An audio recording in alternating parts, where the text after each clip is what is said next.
Well, happy Monday, and get this, happy August. Can you believe it? It is August 1st. I'm already seeing leaves turning. Summer is wrapping up quickly. Well, in our morning check-ins, we're talking about the topic of death. We looked first at why study death, and I gave you 4 reasons. You can go back and see those if you missed them. And then Friday, we answered the question, what is death? And remember, death is the separation of your soul from your body. The real you is your soul, not your body. It's your body that dies. The real you lives on. That's why the Bible says that physical death is being absent from the body. It's when my soul, the real me, leaves my body. My soul continues to live on in eternity. My body dies. Now, as we start this week, I want to just remind you that in the Bible, there are 3 types of death. Now, I've already talked about physical death, right? When your soul leaves your body.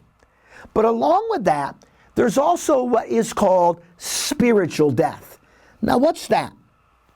Ephesians chapter 2, verse 1 says, you were dead in your sin.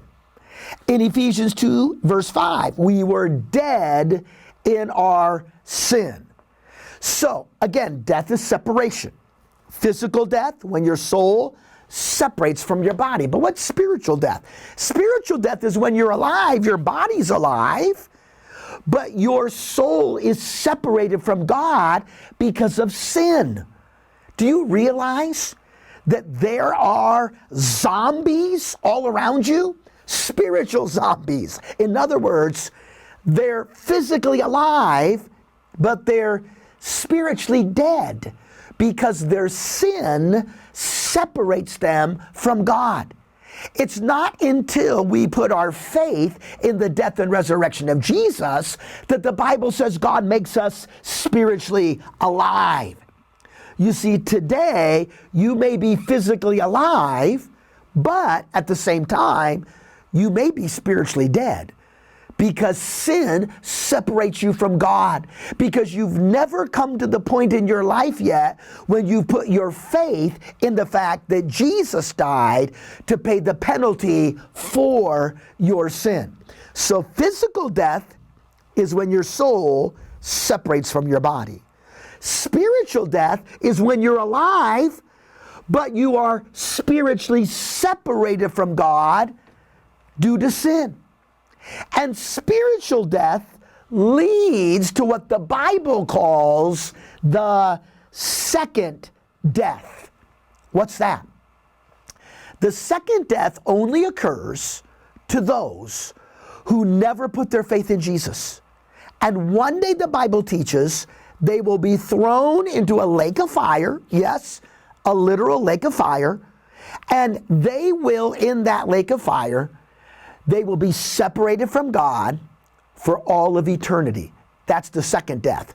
When you're separated from God for all of eternity. Listen to what the Bible says, Revelation 2:11. It says, he who overcomes will not be hurt by the second death. In Revelation 20, verse 14, death and Hades were thrown into the lake of fire, and this is the second death, the lake of fire. So in the Bible, there are 3 types of death. Physical death, when your soul separates from your body. Spiritual death, when you might be alive, but you're separated from God due to sin. And there's the second death, when those who have never put their faith in Jesus will be separated from God for all of eternity. The good news is that doesn't have to happen to you if you have put your faith in Jesus Christ. Now, beginning tomorrow, we're going to start looking at some myths about death. Things people commonly believe about death, but they're not true. We'll see what those are starting tomorrow. Have a great day. We'll see you as we continue our morning check-ins through the month of August.